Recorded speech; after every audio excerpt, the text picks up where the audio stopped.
Growing up, was there ever a game that sort of influenced your mindset that kind of shaped the way you looked at the world? Les Brown says, if you shoot for the moon and you land amongst the stars, at least you got off of Earth. I have all these attributes that my main character is supposed to have. How do I get there? Identify, protect, invest. I love you, Mom. I care for you, but I have to get this off my chest. The moment I realized I had another parent was when my father died. Hello and welcome to Life is the Game. I'm your host, Alexandra Nicole Stone, and I'm super excited to have our guest on today, a really good friend of mine, Rasheed Lewis. Rasheed Lewis is an award-winning entrepreneur who brings a new level of creativity to every business he touches. As a millennial with growth mindset, he is the founder of multiple businesses: We Are Epiphany, a brand marketing agency; Wonderwall Space, a multi-use space in downtown Pomona for media productions and small events. We're here right now. Level 111, a production house in Palm Desert, California; Syndicate Legal Group, a domestic and international legal staffing firm; and is an executive producer and co-host of the hit TV show The Desert Brew of NBC Palm Springs. As a savvy entrepreneur, he has done business throughout the United States and internationally. Growing up in the urban city of San Bernardino and being raised by a single mother after the tragic passing of his father at the age of 9, he has overcome many obstacles not only within, but also in his environment with the help of mentors and his strong faith. He has been mentored by business greats and royalty. Rasheed has been honored with the American Advertising Federation's Young Achiever Award and has been featured in multiple media outlets and blogs. He most recently has co-authored an Amazon best-selling book on mindset called Think Big. He believes that your purpose never changes, it only evolves, and he continues to push his limits as an entrepreneur and leader. Oh, wow. Thank you so much for joining me, Rasheed. Well, thank you for having me. And You have quite the repertoire there. I tend to forget that a lot. And I actually had a friend of mine that actually forced me to write all of that. Because I was like, yeah, I'm an entrepreneur and I want to get the most out of life. That was my bio. That's good. I like short and sweet. No, it's good for people to know the details. I feel like I learned so much about you. I didn't even know you published a book. Yeah. You're an author, my friend. I know. It's in more to come. And but I mean, those are just the accolades. We've been having conversations, me and you, for years on deeper stuff, stuff that actually matters. Yes. Yeah. We've been having mini podcasts for the last at least 5 years. Exactly. We just never published them. Yeah. So we finally brought the cameras out. Exactly. So welcome to Wonderwall Space. I'm super excited to be here. Thank you for facilitating this amazing experience. And I know you, and I know your story, but I'm really excited, number one, to kind of get some more details on certain things, and just to share with the audience kind of like your journey. I know you've had a really interesting professional journey, and I think that you're someone who really plays the game of life, and looks at life as a game, and looks at yourself as like the main character in your life. So I'm super excited to share your story. Well, I'm going to offer up whatever I got. Well, like really quick, growing up, was there ever a game that sort of influenced your mindset that kind of shaped the way you looked at the world, even if you never really like thought about it at the time, but maybe growing up, you're like, oh. I would have to say, a lot of people, I had teachers that try to influence me with like chess or even like checkers or different things. And we all have like the different games that we play. But my game, if you know me well, is Connect Four. It's simple, but the strategy, because it's about position. It's about position, and it's about you playing the other player as well too. And then can you consistently get to where you want to go? So there's a lot of lessons just in Connect Four alone. And so I've had many of challengers, and there's only been a few people that could take me. Okay, so you'll totally swindle me. Yeah, of course. I feel like that's a game where you only have the advantage if you go first. A lot of people would think that, but a lot of times I've challenged myself to go after. Is of course, house rules, the whole thing. Mm-hmm. But sometimes when you go after the individual, that's where the game really begins. Because there's that confidence, but also it's like, okay, where did they intentionally want to go with this? Like, what's their next move? Are they putting the the chip in the middle, to the side, or whatever. I mean, after you play it a couple times, you kind of understand like patterns. Yeah.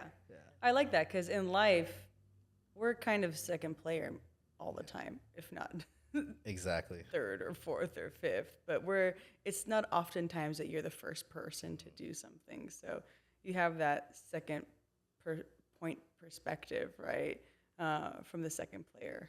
Absolutely. And you can learn a lot from losing, you know. And I think It's hard. it That's is a tough pill to swallow. It is, but it is. If you can lose the first time, okay, that is great because a lot of times so many people win so many times that they don't know how to take a loss. So there's no bounce back from that. And if you lose the first time, guess what? You're going to win eventually, but now you have more strategy, more perspective. You understand where your shortcomings are at. But if you start off in a winning streak and, always feel as if you know it all, it's a false sense of confidence. Confidence is only redefined and reinforced by the facts of not only your losses, but also your wins as well, too. Because you can lose at a low level and you'll learn a lot when you get to the higher level. Because if I lost today, my loss may not look like a loss to a lot of people because it's like, well, at least you were able to get here. Les Brown says, if you shoot for the moon and you land amongst the stars, at least you got off of Earth, And it's like you're still further than where you were, but at the same time, it comes down to what did you learn along the journey? And that's really like the entrepreneurial journey in a nutshell, right? Having to fail in the beginning and with each failure, you learn more and more. I'm actually going through that myself because I feel like I'm just someone who like life has worked out for them. I'm sorry, I'm that person. Just stuff always went well for me. Like opportunities always showed up, and now I created my own chaos where like I left corporate. I'm trying to build my own business, and it's been so humbling. And I think not that I wouldn't work hard before, but now it's like a different type of hard work. Like it's like the real hard work where it's like owning your own business and trying to grow your own business. You have 24/7 responsibility. Yeah. Stuff is not working out. Everything takes time and nobody wants to give you money. Like, oh my. See, that's the cold part about it. Okay, so like as you know, my journey, the money you deserve, right? My journey was like flip-flopped or whatever, right? It's like, but you do get to a point, here's lighting in this or whatever. So be aware of this. You get to the point where everybody's trying to give you money, but you gotta look at the terms. Okay. Look at the contract clearly or whatever, right? But with what you've learned too, you learn from winning as well too. Yeah. But the lessons you learn from losing just stick harder. Yeah. Yeah. Yeah, I love that. It's kind of like when you're playing a game. I used to like not like to dodge a lot. I'm not like someone who likes to dodge a lot in the game, but you get to a point where you're playing against an opponent, a boss, that you're like, I have to learn how to dodge because like you die, right? In the first round you're playing it and all of a sudden you back up and you're like, okay, I can't just go juggernaut in this thing, or like the strategies I was doing before didn't work, right? Now I have to be a little bit tactical. I have to time the right moment. You're forced to think more intentionally about how you play. Because the higher you go, your appetite for risk starts to, it doesn't go away. It starts to diminish a little bit because you have more that you're carrying with you. So you can't necessarily do all that you want to do because you've created this pile of facts and victories and people you brought along with you, your destiny helpers, right? There's a quote that goes, the more disciplined you become, the less options you have, but the more right opportunities come your way. I love that. And so if you can stay disciplined, of course, the next level is always going to be the next level.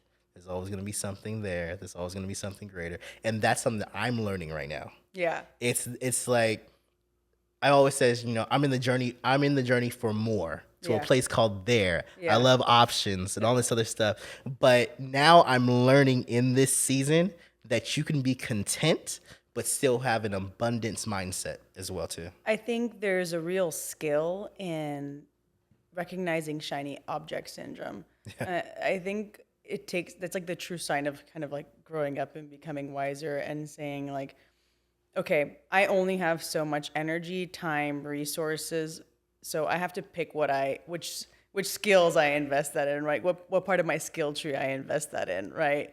Otherwise, I'm just going to be spending skill points. I'm going to be spending my time and energy on things that are not serving me. Because a lot of things sound good on paper. Oh my God, that's a great idea. We should totally collaborate on that. And then when you take a step back and you ask yourself, like, do I really actually need to do that? I'm like, that sounds great, but that's not my great thing. Like, that's a great idea, but just because it's a great idea doesn't mean that I have to be behind it or I have to spend my time towards it. Exactly. Because it's going to come down to, do you have the time? Do you have the knowledge? And do you have the capacity? And also, 2 or 3 months from now, how are you going to feel about this opportunity you have now in this space? Because there is such a thing as time blocking for an opportunity space.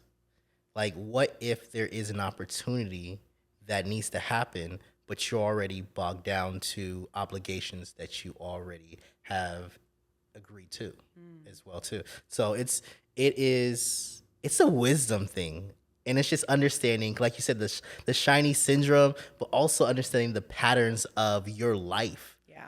Because we are all operating off of a frequency, and certain things in your life are based off of where you begun. You know, what has been the pattern in your life? Because you can draw confidence from that.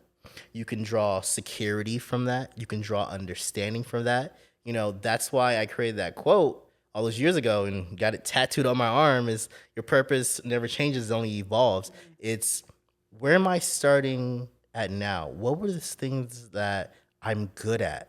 What are the things that keep being reinforced in my very existence? So that will give you an indicator of your trajectory of where you're going to go. And it's just, okay, what am I doing now? How can I do more of it? And what does that look like the next level? So it's like you're in your lane, but your lane just gets wider, but it's still your lane. I think there's something about the journey, right? In the beginning, we're all like taught that our journey is like this linear thing. Yeah. You know, we start here I and then wish. we end there, Yeah. right? But it's all this series of side quests that we go on, and sometimes side quests last a couple weeks, sometimes a couple months, sometimes they're actually lasting a couple years. Yeah. And that's the wisdom, the time that it takes you to realize. What about you, Rasheed? Can you tell us a little bit? I know you've had a lot of side quests in your life. So Yeah. how did you get to gain your wisdom? Tell us a little bit about your journey. You know, I've been in business since I was 19 years old. And it's been an interesting journey of, I guess, refining my own self-image as it pertains to how I see myself. Because I never sought validation, because when I was younger and, I started a marketing agency and I'm doing all these great things, people would just give me validation. Yes. Right? They would give me validation, say, oh, you're doing great. Oh, you're a wonder kid. You're a whiz kid. Like, oh, you got this thing. You're working with this person. That's amazing. How do you know this person? How did you guys connect or whatever, right? And in that process, I got to a point where I was just looking out of a window, and I think I was in Texas or whatever, and I'm just like, how did I get here? Like, and I felt this emptiness. I've just felt this emptiness of like, I haven't been paying attention. Like, I've just been doing, even the people that were close to me, they didn't really know who I was. So then I began to just play a part. Everything by osmosis just became transactional, right? It wasn't until mentors or coaches that I was around, they would check me on that. They literally would just see me for me. And it was really those moments of, I see you and I know and feel where you're at, but hey, you need to make this jump. You need to make this course correction. I was just telling Jay in the car, because a lot of times me and Jay are, we're passing business information. He's asking me questions about certain things. And I was telling him a story about a mentor of mine that helped me level up my revenue in my business, when I was in a marketing agency. Because up until that point, I had only charged, I think the most I had ever charged for like a project was about $2,000 or $1,800 at the time, right? And she asked me a question. She was like, "Hey, like, do you have like a $10,000 package?" Right? And I was like, "No, I don't have a package like that." And I said, "I never even thought about it." She said, "Why not?" And I told her, I said, "Well, I just don't know if somebody would ever give me that type of money or da da da." And then so we started deep dive on like, what's your relationship with money? You know, um, I know where you're coming from and the struggles of where you grew up and this and that, whatever. But why don't you feel as if you're deserving of more, right? And I went home that day, and for 2 days I worked on this package, $10,000 package, right? When I tell you, it wasn't 3 days later, I get a call from a client. "Hey, we're thinking about moving another direction. Can you put together a package for us or whatever? These are the points of what we're looking to do." Da da da da. That whole thing, after it was said and done, it was $12,000. But I would have at that time when they called, if I hadn't of borrowed influence from what she was saying and what she was telling me to do, I wouldn't even been prepared for a call like that. I would have been saying, "Oh, that's over my scope of understanding. Like, I don't know how to do that." But it was stuff like that where it's like, I see you, right? Then another instance was I was in Ghana, and I have a mentor that's a traditional ruler. He's a king in this area of Africa, and I was staying at his compound, and I remember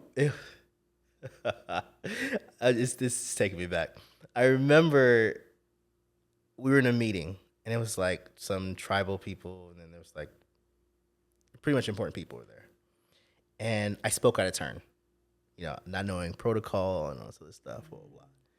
And I remember him checking me and saying, no, it wasn't him. He checked me afterwards. It was his assistant. She said, "Rasheed, I know you feel as if you need to prove something here, but you don't. You're here to just watch and listen." Even though I knew the answer to the situation. Sometimes it's like, understand where you're at, and it's okay not to speak or contribute in a space. And a lot of time we do that, especially you're young in business and you want to prove that you deserve a seat at the table and that you're the big person or whatever it is. But guess what? It just may not be your time, and your time is only to sit there and absorb what's going on in that space. It goes back to being the second player or the person that makes the move after the first person. It's literally that concept. And it goes back to the 48 laws of power, never outshine the master. It's just like, sit down, watch, and observe what's going on. So afterwards or whatever, he chewed me up and he said, I'll never forget what he said. He said, "Where were you when we were we?" Ooh. And it's like, what you know, you learned. What I know, I lived. Different. Like, I get chills just remembering that moment. Because it's like one of those things where it's just sit down and watch. And me and Jay, we talk about this all the time. It is if you're going through life and you're messing up or you lost or whatever it is, and you're trying to get back and trying to evolve into this next person or take it up to the next evolution, right? The thing about it is this. You don't need to wave a flag and say, "Look at me, I'm changing. Look at me, I'm evolving. Look at me." No, no, no. They knew you for who you were. That's their reality of who you are now, right? You have to start living in your reality of who you are now and who you're becoming for yourself, not for them. Their reality will catch up to your reality, but it is not your job to go chase them to change their perspective of who you are. Because if you do, you're just performing. The change has never actually occurred, And so those are the moments of I see you that have created jumps in my life where people love you enough to say, I'm not impressed by you, but I want to tell you the truth. And so, yeah. What do you think someone who doesn't have that voice in their life, like what were the steps to kind of, how do you kickstart that in yourself? Or if you don't have someone in your life that's actively doing those things, because that's a gift. And I think I've been able to have confidence, like you said, someone places confidence in Yeah. you. That's a special thing. Even if it's your mom or something, having someone there that's like constantly cheerleading for you is a superpower. But what if you don't have that? See, this is where it gets interesting, okay? Because you first have to identify who do you want to be. You don't even have to embody it yet. Just identify who do you want to be, okay? Once you have that, then it comes down to, okay, what's in my environment? Because you have to shape your environment to support the change. What are you cutting off? What are you pouring into yourself? Because so many people, it's like this. We're always talked about you have to find your purpose. You have to discover what your purpose is, but we never talk about defending your purpose from yourself and from the world as well too. Because the irrational players in this space, they're not concerned about what the other players are doing. They're only concerned about the game. Yeah. And they're trying to dictate their rules to get the outcome that they want. But what is the outcome that you want? Because it may not look like how everybody else's rules look. It may not look like how everybody else's play is or whatever. Because you're talking about the greats, right? I was just watching Last Dance. You're talking about generational players. Okay, Michael Jordan, right? He brought a flair and intensity to the game, his whole mentality about the game. You have Kobe Bryant with his discipline and how he approaches the game. Allen Iverson, he was the first real ball handler that changed the whole game of basketball. We talk about like Kyrie Irving and Steph Curry with their handles, but Allen Iverson was the first one to kind of really bring that to the main stage. And so you're talking about there are people that look at the game. Okay, I'm looking at the game. I respect the game. But now I have to change the game. We do it in reverse, where we walk in and we say we don't know anything about what's going on, and we try to innovate on that space, and we wonder why it's not working. You have to become a student of the game first, and then you try to change the game. So first, identify who you want to be, right? Then go into the environment, because you have to inundate yourself within that to understand what's a threat to my environment and my growth. And then after that, then you start the aspect of the investment. You start pouring into yourself. You start going and having the conversations with people that you know that can level you up. I have mentors that have been mentors for years, but now they'll pick up my phone call when I call, right? But in the beginning, I'm chasing them around. Oh, what are you doing? Oh, can we have a drink? Oh, I don't have time. It's not on my calendar or whatever. I'm out of town. I can't do this, blah, blah, blah. I was in the grocery store chasing a man. He was like, I'm going to the grocery store. I was like, oh, let me roll with you. What we doing? I can push the cart for you or whatever, right? True story. Like, Troy, we were up in Mother's in Newport Beach or whatever. I'm like, oh, yeah, you need some waffles? Yeah, give me some of the vegan waffles. $13 waffles. I was like, whoa. For 6 waffles, $13. But it's that. It's the whole aspect of, are you willing to chase and be uncomfortable and be available to the people that can pour into you, but also be available in the spaces you need to be into so you can level up? Because you can be in a class and you can feel like the dumbest person in that class, but you keep showing up. Right now I'm taking a class. And the instructor is like, he's like, okay, he told me this. He said, you're going to be, I'm not going to say exactly what the class is or whatever. What he said, you're going to be great on this because you understand what's going on, but you'll never get out of this if you cannot pass this test. And I was just like, you right, you right. So he's taking an interest to me, and he's like, now at first it was like a weird feeling because I'm like, he's calling me up to the board to break down this problem, and I'm just like, I'm like getting cold sweats because I'm like, this is taking me back to like high school, algebra, geometry and stuff like that. It's like killing me, and I'm like, oh my God, I'm so nervous right now, right? But I had to switch my mindset. I was just like, no, I'm getting intentional instruction. Yes. This is going to stick. So for me, those are the steps that if someone doesn't have that thing, identify, protect, invest. I love that you say that, and that's something that I really resonate with, where is the identifying part. And there's something really visual to that. And for me, it's like, I like to think of, there's sort of two things. Like, we have the main character. This is like our right now. Like, this is the reality we're living in this moment. And then we have the avatar, right? The avatar is like who I want to become. And I think you have to have a really strong visualization for that. It's like, what do they walk like? What do they talk like? What is their posture like? Who do they hang out with? What is their circle? What are they knowledgeable about? So when you're thinking about this avatar, like something that I've even done is sort of just like written like little status bars, like with those attributes, right? It's like charisma or public speaking or whatever it is for you personally, right? And then you just kind of like fill those in. But then you think, okay, like I have all these attributes that I want, that my main character is supposed to have. How do I get there? And then you sort of start designing your life.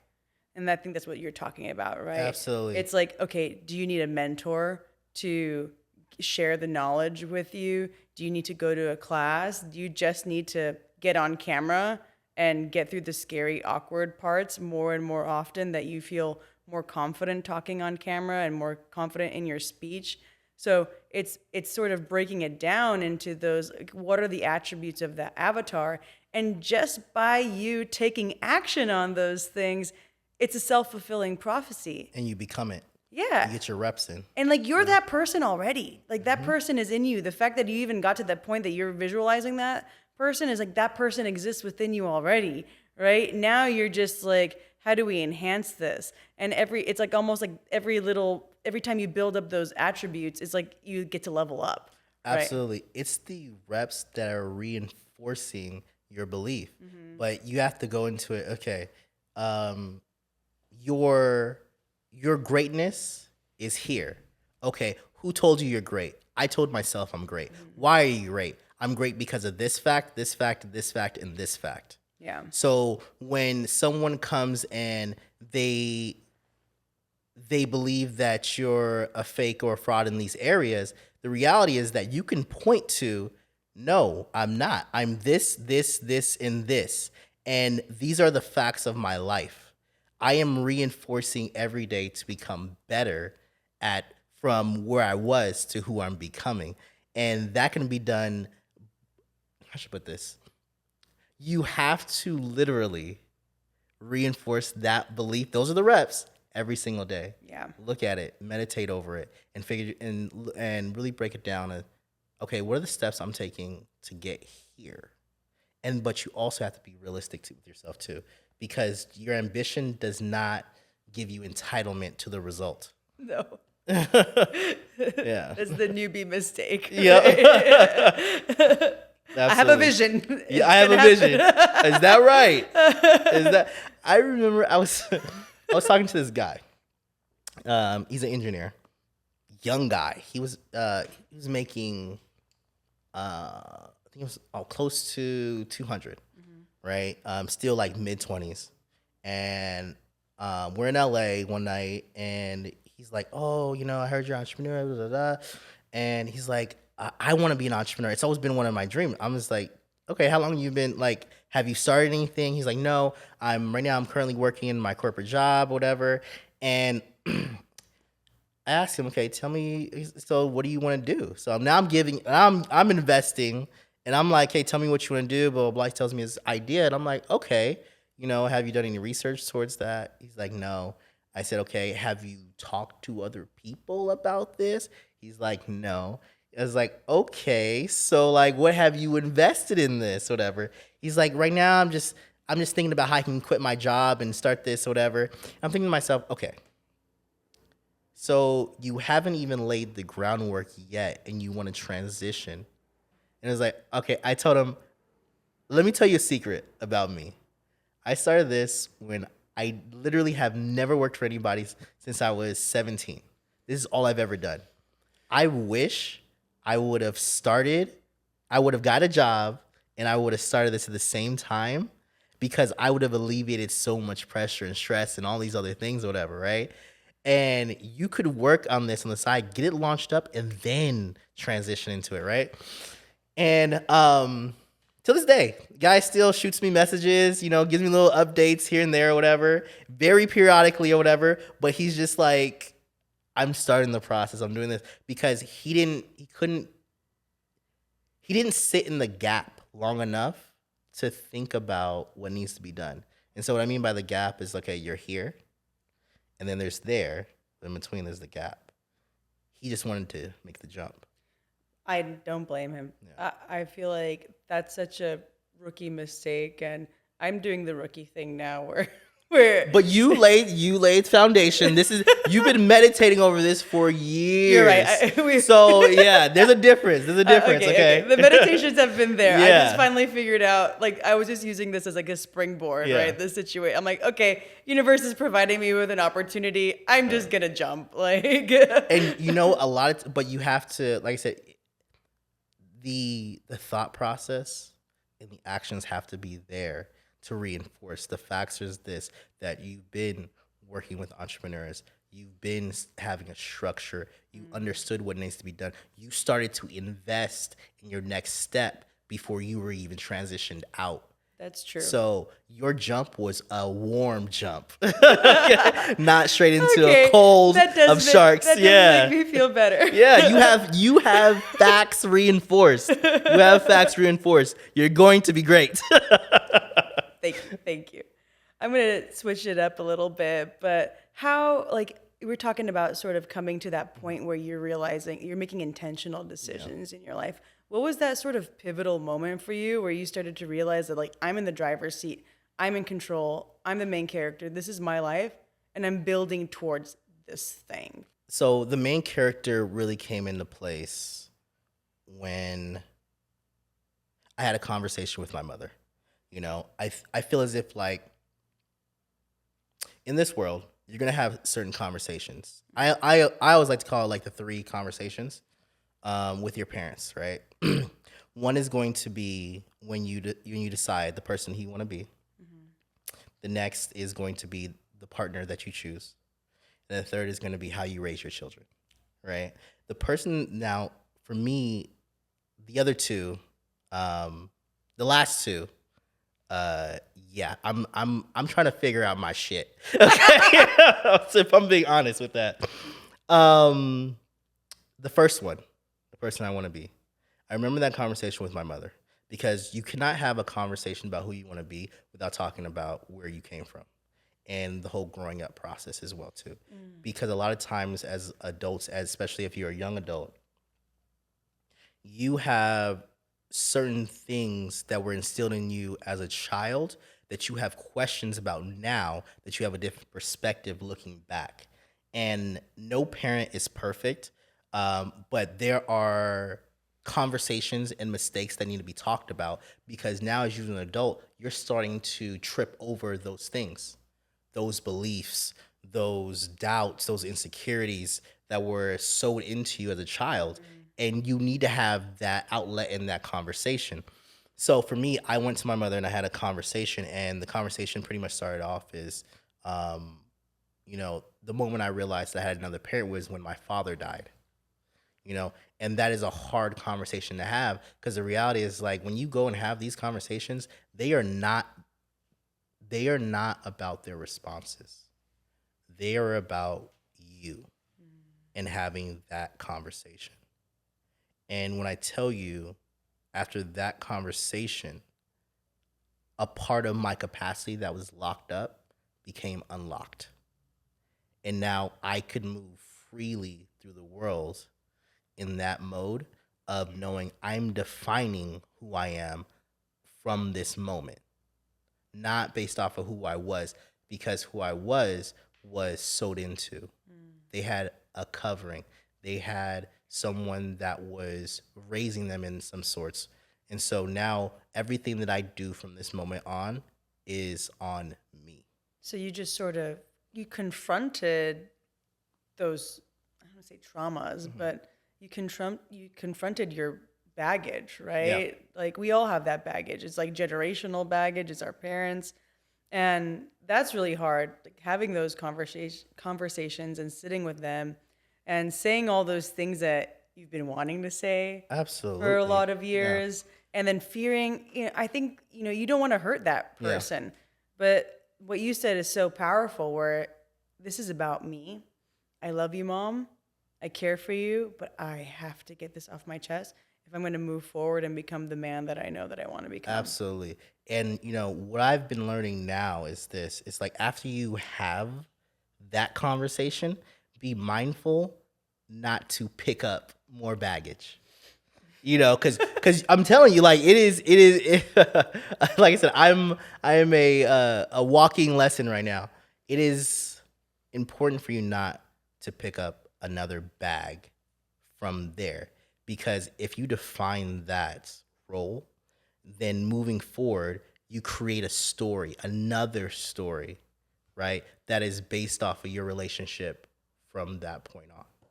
And so you have to be mindful of that so that you don't have to do an audit again after years in therapy to unpackage part 2. But sometimes I think we have to fight the same bosses, like even in different stages of our life. I know in my life, like I've had to, I think for me, it's been with like relationships. Like everyone has gotten like a little bit better than the last. Yeah. Now I'm in a great loving relationship, but in the past that I was not learning the lesson. Yeah. And then I just kept having to fight the same boss. Like I may have leveled up, but the situation was different, but the boss was the same. Yes. And sometimes you have to go through those several iterations of the same boss. And you just have to keep hitting the wall until you're like, wait, maybe I need to do something different, right? Absolutely. I think too, because I'm going through this process right now in my relationship space, in my private world, right? Yeah. And I'm looking at it from different angles. I have performance coach, therapist, mentors. I have created a environment of accountability because honestly, like I'm a little different from the men that just everybody's running around saying that men don't want to be married, family, kids, or whatever. Like I want that. Have I made mistakes? Have I screwed some stuff over? Have I created nuclear bombs? Absolutely. I have done all that stuff. But, the point at where I'm at now is that I know who I was, but that's not who I am. And so what does that take to unravel? I got to run backwards now. All right, I got to run backwards because there are pieces that you dropped that you should have picked up. There's things that you felt were no longer of value that you need to reevaluate, and they need to get a new appraisal. Yeah. There are things that need to happen or whatever in order for you to move forward. And a lot of times taking that step back and saying, okay, I need to get back in the lab. I need to focus on this, whatever. These are the things that are going to move me to my ultimate goal of true partnership, family creation as well. And so those are the things that need to be looked at. And I'm taking a very deep dive, but also I'm taking my time. Yeah. And so, like I told you, I am on my journey of, I don't want to say I'm isolated from that aspect of my life right now where I'm not even entertaining anything. Yeah. I'm me and I'm pushing my capacity. But when you have that level of self-awareness, you know what I'm saying? The nuclear bombs in your life, when you're a little bit younger, you just making nuclear bombs and you just go Yeah. through it and then more nuclear bombs and you're like, why is this happening to me? Oh no, I know what happened. Yeah. But I think there's also this point that you're having right now, and I think like as we mature and as we go on this interpersonal journey, right, Yeah. where we start reflecting, like, why are these things happening? Yeah. Why do these patterns keep showing up in our lives? Those moments, it's kind of like the first half of our story arch. And like those nuclear bombs are essential to our character development. Yes. Because if you go through life without those nuclear bombs, your character is going to be weak. Like you're not Absolutely. going to have a lot of Yeah. personality. Like you're not going to have a lot of wisdom. You're not going to have a lot of reference. We all kind of need those failures, those traumas, that a little bit of that discomfort to allow for our character to develop. And I think that the first, we're both like really young. I mean, when we were 20. Like when we were 25, we're expired right now. Exactly. But now I'm like, it's okay. We're pretty young. We're really young on that spectrum, right? But like this is just like the first story arch in our character development, and now we're moving into the second phase where it's like, okay, like I'm no longer like just trying to hit stuff with the stick, trying to get I got my swords, I got all my resources. I'm not struggling for 4 blocks of wood or whatever it is, right? You have everything you need, and now you're really ready to go on that quest. Absolutely. And it's like I was telling you earlier, like I'm in a therapy session, and the therapist is going through all the deep dive stuff, and she's asking me, what I do in past and all this, what I understand about therapy. And she stops and she says, okay, you're pretty smart. You're pretty aware. You have tools to get through a lot of the things that you're currently going through, and you're ambitious and driven. She's telling me all this, and her question was this: why are you in therapy? Like, why are you here? And for her, I said, I can't see myself. Not on a deep level, not on a truly transparent level. I cannot see myself. And so I want to get to the point where I can see myself, where I can literally like empty out and utilize all of the space that is within me to move forward. And so that's where I'm currently at in that process. But it's also this, and this has been like in like my prayer and like my whole like thought process, and part of the conversations is, how do I balance the light and the dark? Because the dark drives me. I have been on a rip lately of expansion in all areas. Like we're talking about pushing the pain, right? And I'm pushing it to levels that are shocking even myself, right? But it's still that of I still don't know what's driving me. I think life is kind of like always going to be like that, though. You're always going to be a balance of light and dark. Your carnal ambitions and your carnal desires, and then your true like altruistic being, your true self, right? The one who's supporting everybody else. So it's a constant balancing act between the two. Yeah. And all of that is like, it's all about me and what I want, but there's like 2 components to you, right? And then 2 parts of you. So surfing that out, and that question that you're asking yourself is like, what is it that I'm really want? It's gonna be a changing question. What you wanted 6 months ago is different than what you want today. What you wanted when you thought you knew what you wanted a year ago, it's different than what you want right now, or what you're gonna want in 6 months from now. I guess that goes to the question too, is like, who took permission away from you to feel as if you cannot change your mind? Because I think also one of my other processes as well too, like I truly believe that people can change. I do, because I've seen it. I've been there, Yeah. right? But will the world give you the courtesy and kindness to change? Do you have to wait for the world to give you the courtesy and kindness to You change? don't, but it's more of an interpersonal question that dictates a lot of people's actions. But you just change. You You just just change. have to Yeah. go through that evolution, and the rest Yep. will come to the surface. It's kind of like when you grow, when you go through those growing pains in your life and you become a better version of yourself. Yeah. Then also that's when the drama starts happening in your Oh, life, yeah. because there's so many people that you think that were close to you or supporting you that cannot stand your growth. Oh, no. And Definitely then not. there's the people that are your cheerleaders that are by your side and they're like, "Hell yeah." But the thing is, like, that group gets smaller and smaller. And Like the situational. people that you, Yeah. yeah, situational. So you can't give yourself permission because haters are gonna hate at, And yeah. at its most, at the most raw sort of And level. the same thing where there's people, they're there for you to cheer you on in those victories. When the victory's gone, they're gone, right? Yeah. Same thing in misery loves company. Yeah. When there's pain here, they're there. Yeah. But after the pain and you're healed, they're gone. And that is the path.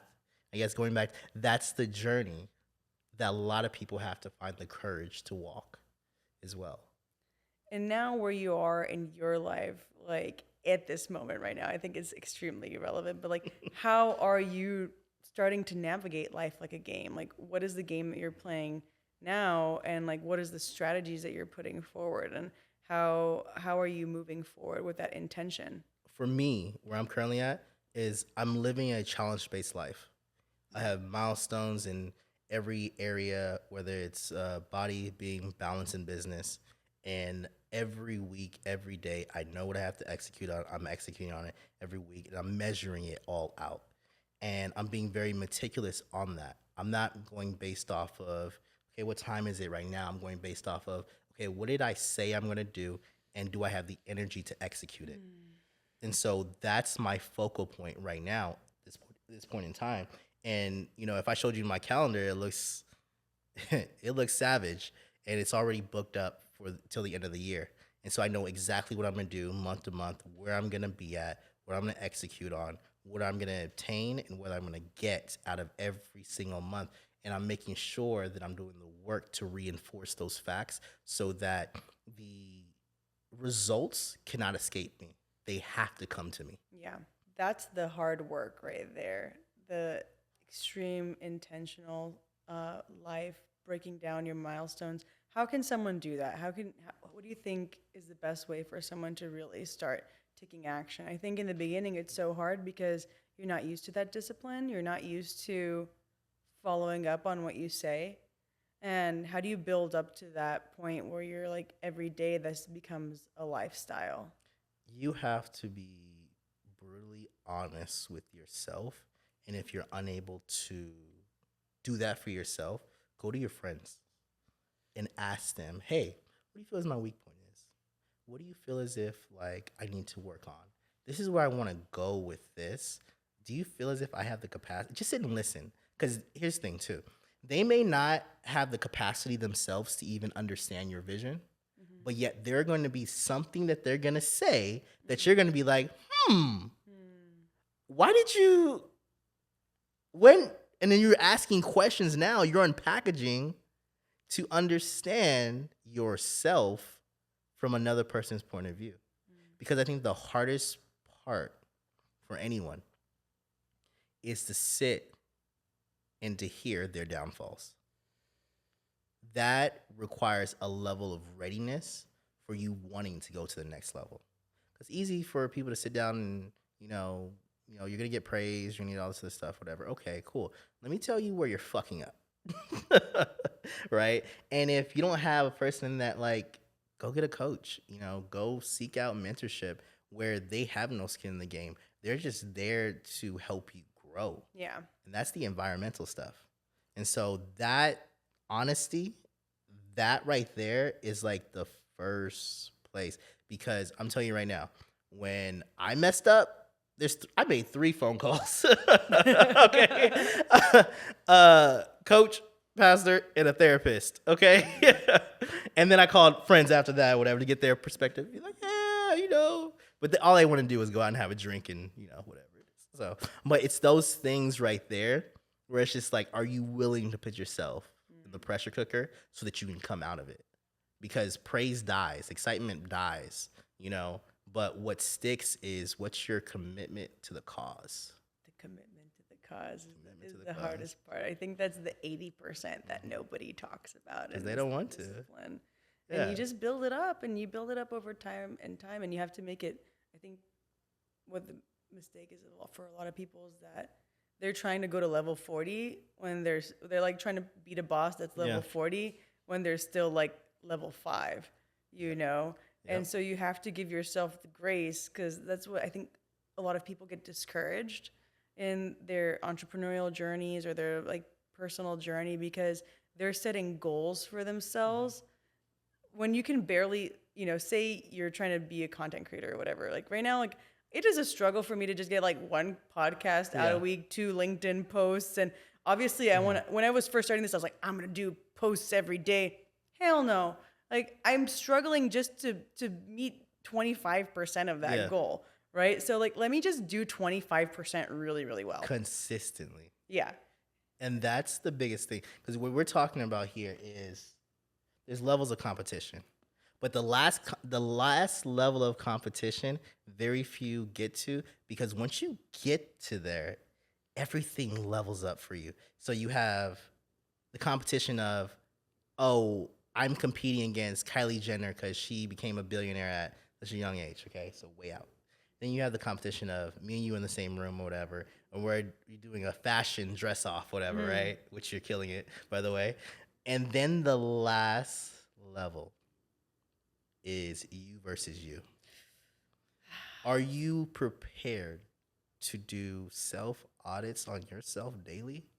Are you prepared to hold the buckets of the lies that you've told yourself that you're going to do and you're going to execute, and you have a bucket of broken lies as well too? That's where you level up, because your metrics are against yourself. Did I get better every single day? Or was I only in comparison of, well, shit, Jay didn't do this today or whatever, and I did it, or Jay didn't do it either? Okay, cool. We neck and neck in this or whatever. So your progress is dictated on somebody else comparison. Yeah. They're playing a different game than you. Yeah. Yeah. So you got to win at the game that you want to win at, for the results that you want, for the things that you said that you wanted. That is the hardest part, and I'm discovering that myself. But I think the more and more you do it, the easier that discomfort becomes. Because in the beginning, you're such a shitty person to yourself. Like you're so unaccountable for yourself that even the idea of like facing that bucket of broken lies just turns your stomach inside out, right? And you gotta so eat it. that feeling it becomes less and less painful the more you do it. You're like, okay, let's just get it over with. Like, and then also, let me just add this to this, okay? You gotta give yourself grace. You gotta give yourself grace. I went to one of my coach's house, right? Beautiful home, like I think it was like $15 million home, like beautiful. Walk in and we're talking, blah blah blah. He's like, let's go on walk talks. We're walking around the neighborhood, blah blah blah. He's like, that person's a millionaire, that person's a millionaire, this person's a millionaire, all this other stuff. He's like, no one here is better than you. They just decided to do things that you decided not to do. This is a indicator for promises that they made to themselves and they kept. And he also said, you're comparing yourself to where you're not at, but you're not giving grace or gratitude to where you've come from. So you have to understand, like, you're top 20, 15% in the nation. Like, yeah, you're going to be okay. Yeah. It is a game of promises kept. Yes. And time. Yes. Promises kept and time. That's so important. Someone was just telling me a statistic that people who start a podcast, they don't usually get past the first episode. And I'm not here beating myself up, but I was like, oh, wow, like, I feel really good. Like that made me feel really good. So I think just like starting something, be doing it, even if you're not consistent, it's like you're doing what even like 80% or 90% of people are too terrified to do. Just by getting out there and trying and going through the like, wobbly legs part, right? Like you're like a baby like trying to walk when you all you've been Embrace doing is it. crawling. Embrace it, because you're going to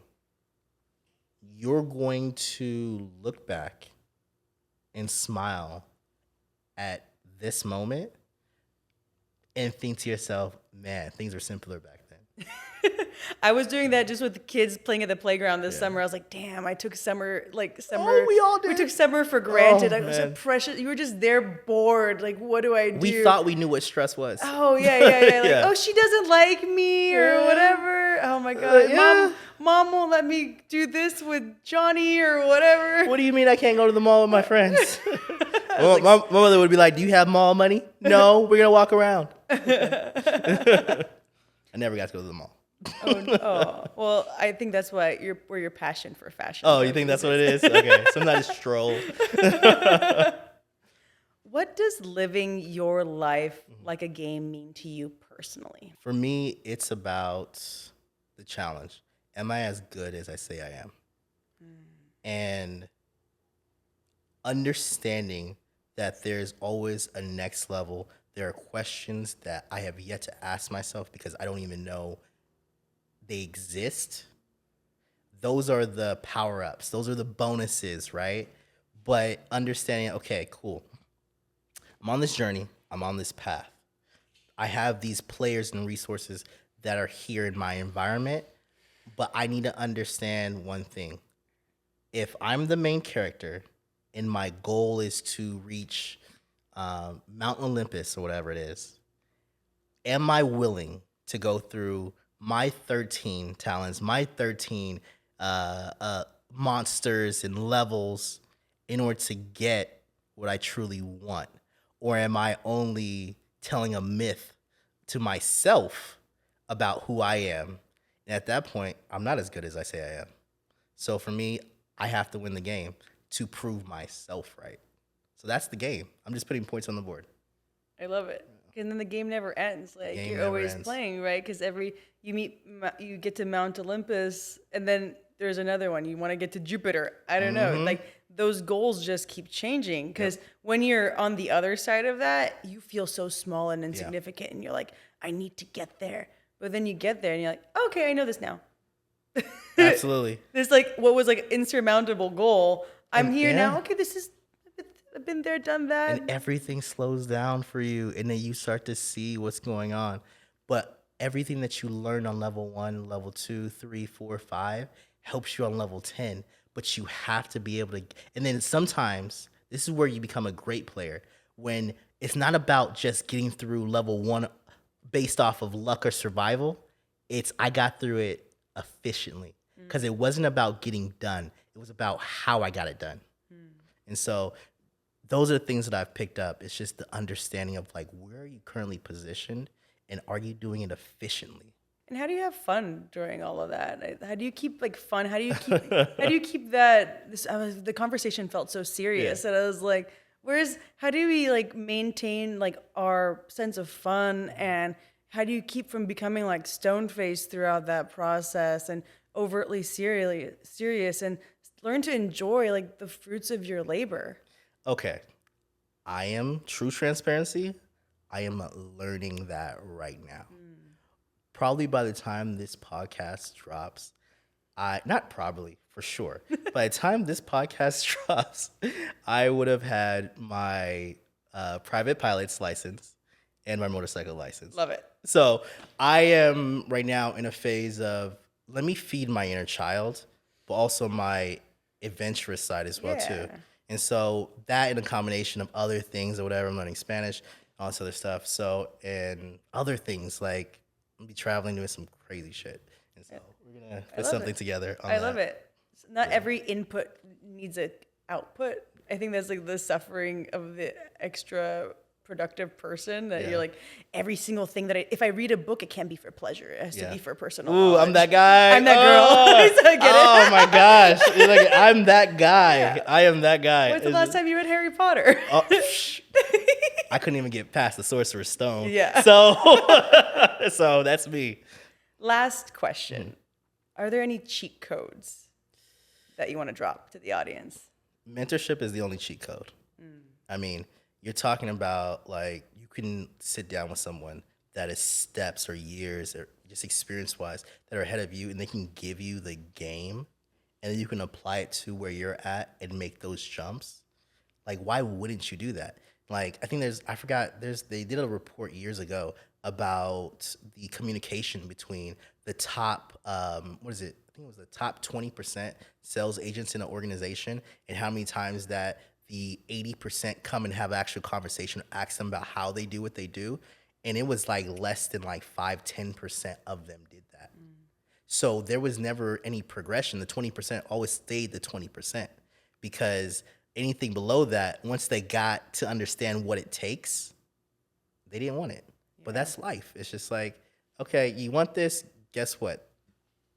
I can show you how to do it, but I can't do it for you. Yeah. And it's up to you to truly understand the cost. Are you willing to pay the cost? And I think that's really important. If you don't have a mentor and if you haven't been fortunate enough to just have like those people come into your life, I've been like really lucky for that. But I remember when I was younger and in college, you're like, get a mentor. And you're like, what the fuck is a mentor? You're like, like an executive, a VP. Like when you're in such an early stage, it's so hard for you to even imagine, unless you're on a specific track, like who is that person? But I think it's just like, find someone that has some wisdom that you want. Absolutely. Go chat them up, become their friends. Go on LinkedIn. Like I think people think people don't want to talk to you. Yeah. People want to talk to you. Absolutely. Like if you're like, hey, I like what you're doing. Let's chat. Let's have a coffee. Sure. Be tactical about how you spend their time, but like you'll get rejected a couple times. Sometimes you'll think it's a mentorship, but it won't work out that way. Yeah. But it's like, get out there, go talk to people. Yeah, and you cannot. That's the other thing. Going back, you can't be sensitive if they say they don't have time right now. Just follow up. A lot of my best mentors, right? Early on when I would text them, they wouldn't text me back till like a week later, or they would cancel and do all this stuff. Guess what? They're putting points on the board too. You're there to get something from them. Yeah. Do not subtract from what they're currently doing. Yeah.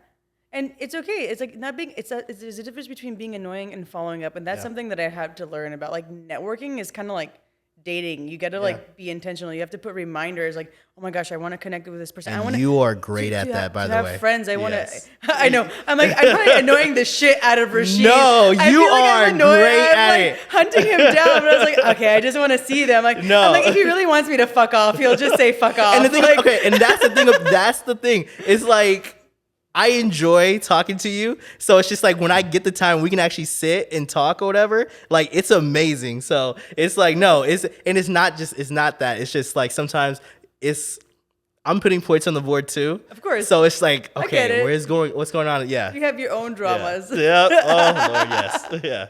Well, Rasheed, thank you so much. I mean, this has been an amazing chat. And I know we can definitely sit here and chat for another 5 hours, but thank you so much for joining me, and thank you for having me at the Wonderwall space. And I'm excited for our next chat. Definitely. Thank you for having me.